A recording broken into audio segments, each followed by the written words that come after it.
বিসমিল্লাহির রহমানির রহিম। আমাদের মাননীয় অর্থ পরিকল্পনা মন্ত্রী আমাদের শেয়ার বাজারে একটি বৈপ্লবিক পরিবর্তন আনার কথা বলেছেন।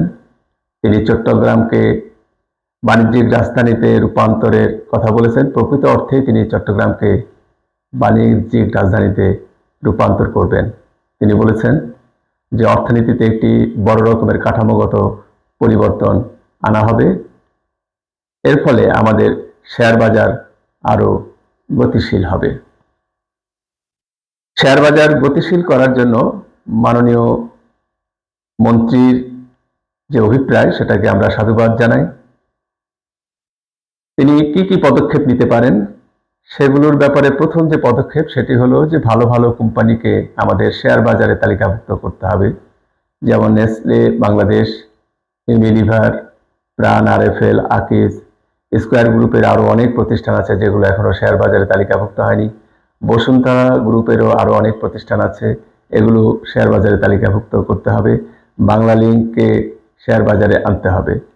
এছাড়া পাওয়ার জেনারেশনের যে কোম্পানি, যেমন নর্থ ওয়েস্ট পাওয়ার জেনারেশন কোম্পানি, এটিকে শেয়ার বাজারে আনা উচিত। পদ্মা সেতু, মেট্রো রেল, শেভরন বাংলাদেশ, এগুলো যদি শেয়ার বাজারে আজ আসে তাহলে শেয়ার বাজার ভালো হবে এবং গতিশীল হবে।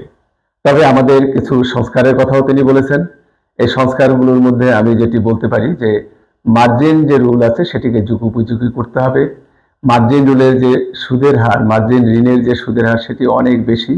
এই মার্জিন ঋণ গ্রহণ করে শেয়ারে যারা বিনিয়োগ করে তারা কিন্তু নিঃস্ব হয়ে যাচ্ছে, আমরা দেখছি দীর্ঘদিন থেকে।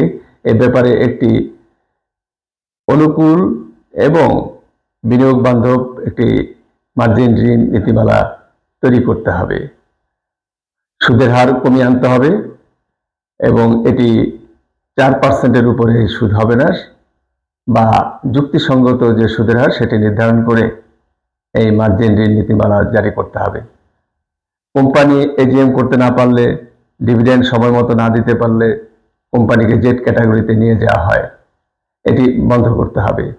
এই জেড ক্যাটাগরিতে নেওয়ার ফলে বিনিয়োগকারীরা ক্ষতিগ্রস্ত হয়, সাধারণ বিনিয়োগকারীরা ক্ষতিগ্রস্ত হয়। বরং যারা এজিএম করতে পারলো না তাদেরকে শাস্তির আওতায় আনতে হবে, যারা ডিভিডেন্ড পরিশোধ করলো না দায়ীদেরকে শাস্তির আওতায় আনতে হবে। সরাসরি বিনিয়োগকারীরা ক্ষতিগ্রস্ত হয় এমন কোনো পদক্ষেপ গ্রহণ করা যাবে না। এছাড়া প্রাতিষ্ঠানিক বিনিয়োগের ব্যাপারে একটি শক্তিশালী বা একটি নীতিগত সুরক্ষা তৈরি করতে হবে। প্রাতিষ্ঠানিক বিনিয়োগকারী বা আইসিবি নামক যে সকল প্রতিষ্ঠানগুলো আছে তাদের প্রধান দায়িত্ব হলো শেয়ার বাজার যখন অনেক নিচে নেওয়ার জন্য প্রস্তুতি নেয় তখন শেয়ার ক্রয় করে শেয়ার বাজারকে উপরের দিকে রাখা এই প্রাতিষ্ঠানিক বিনিয়োগকারীদের দায়িত্ব।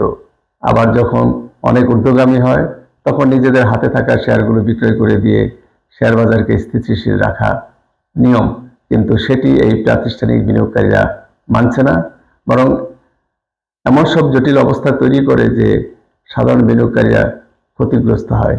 সম্প্রতি বাংলাদেশ ব্যাংক 5টি শরিয়া ভিত্তিক ব্যাংকে মার্জার করেছে, যেটি আন্তর্জাতিক আইন কানুনে এখানে তোয়াক্কা করা হয়নি, যার ফলে এই 5টি মার্জারকৃত ব্যাংকের শেয়ার হোল্ডাররা আজকে ক্ষতিগ্রস্ত, তারা পথে বসে গেছে।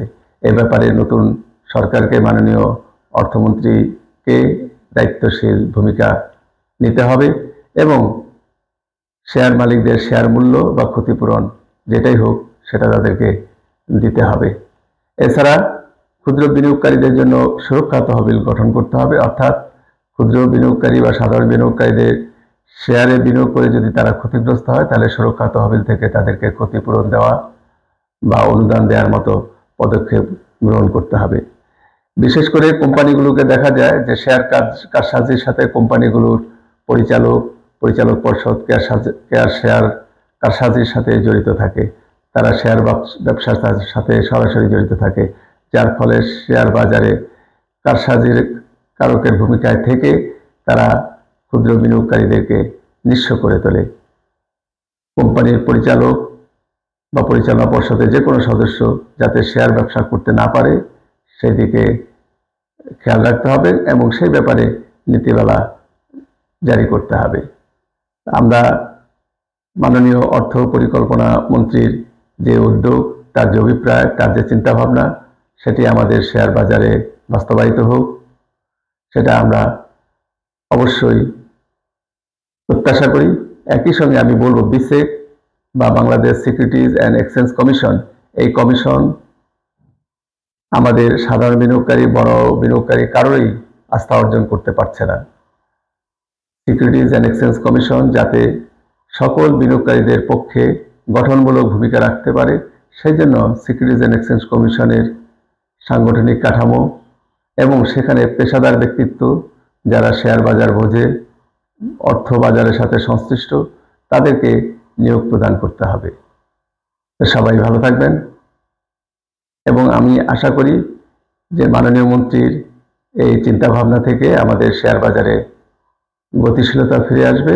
সবাই ভালো থাকবেন, সুস্থ থাকবেন। আসসালামু আলাইকুম।